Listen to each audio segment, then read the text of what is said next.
Pare, hindi ka na naman pumasok. Didiskarte mo na ba si Kira? Ano bang mga pinag-usapan niyo? Wala. Tinatanong lang siya. Ano na ba talaga score? Kayo na ba? May pag-asa ka ba? Tumigil ka nga dyan. Oo nga naman, Dennis. Ano na ba kayo ni Lira? Nililigawan mo ba siya o nagpapakit ka lang?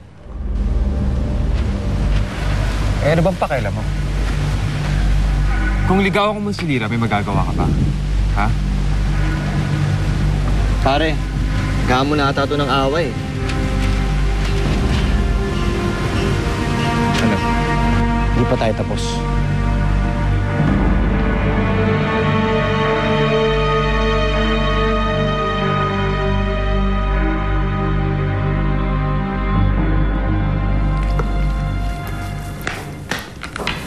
Oh! Nandito ka na pala. Uy! Parang masarap yan ah. Tikman na, Ninang.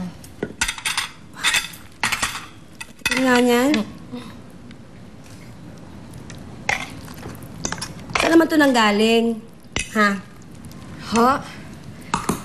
Saan mo nakuha? Kay Ma'am Roxanne, ho. Kapag kita ka kay Roxanne? Uy, okay ka lang? Pag nalaman ito ng nanay mo, good luck na lang sa'yo. Tama ba yung narinig ko? Halira? Nagpunta ka sa bahay ni Roxanne? Bakit? Anong ginawa mo doon?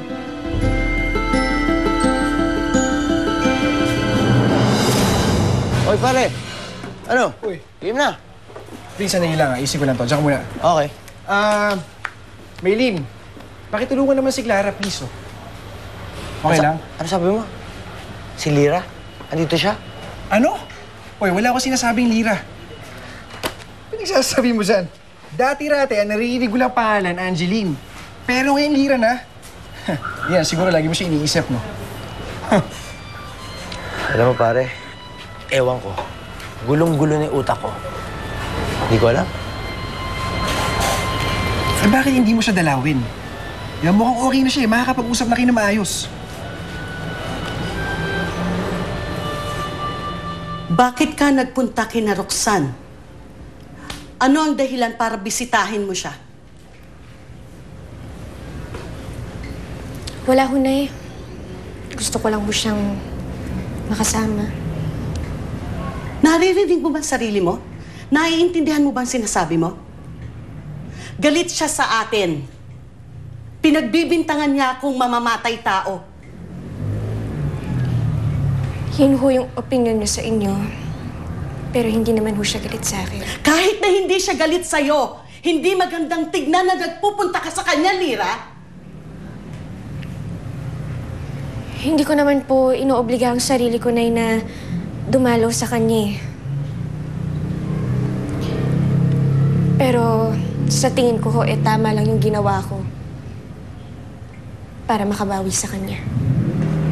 Makabawi? Bakit kailangan kang bumawi sa kanya? May ginawa ka ba kasalanan sa kanya? Wala kang ginagawang mali sa kanya, kaya hindi mo kailangan bumawi. Siya nga may atraso sa atin eh. Dahil may kasalanan kayo sa kanya. Okay, Han. Malapit ka na? Okay, hintayin ka namin. Bye.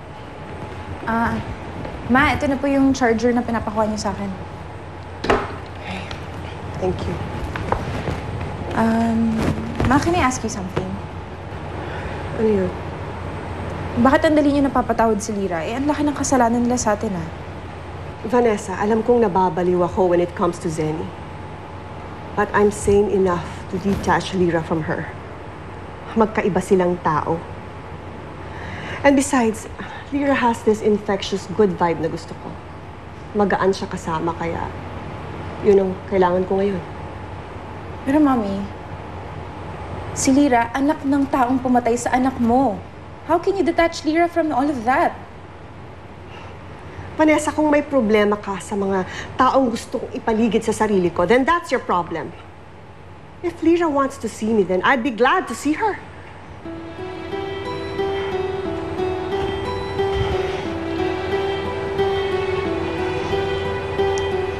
nag-aaksaya ka lang ng panahon. Ba't mo pa ba iniintindi si Lyra? Hindi niya pa rin ba gets? Kung hindi dahil sa kanya, hindi mamamatay si Angeline. Kaya naghintay si Aling Zenny para mamatay si Angeline. Para sa puso niya, para mabigay niya kay Lyra. What the hell are you saying? Hindi ko naiintindihan ang mga sinasabi mo. Basta ang usapan natin, hindi ka na babalik kina Roxanne.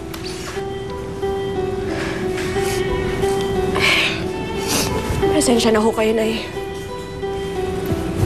Pero hindi ko ho kaya yung sinasabi niyo. Ano? Tama ba yung narinig ko? Alam ko na yung ginawa niyo kay Angeline. Dinalaw ko si Ma'am Roxanne dahil alam ko may kasalanan tayo. Dahil hindi ko matanggap na ako ang dahilan kung bakit namatay si Angeline.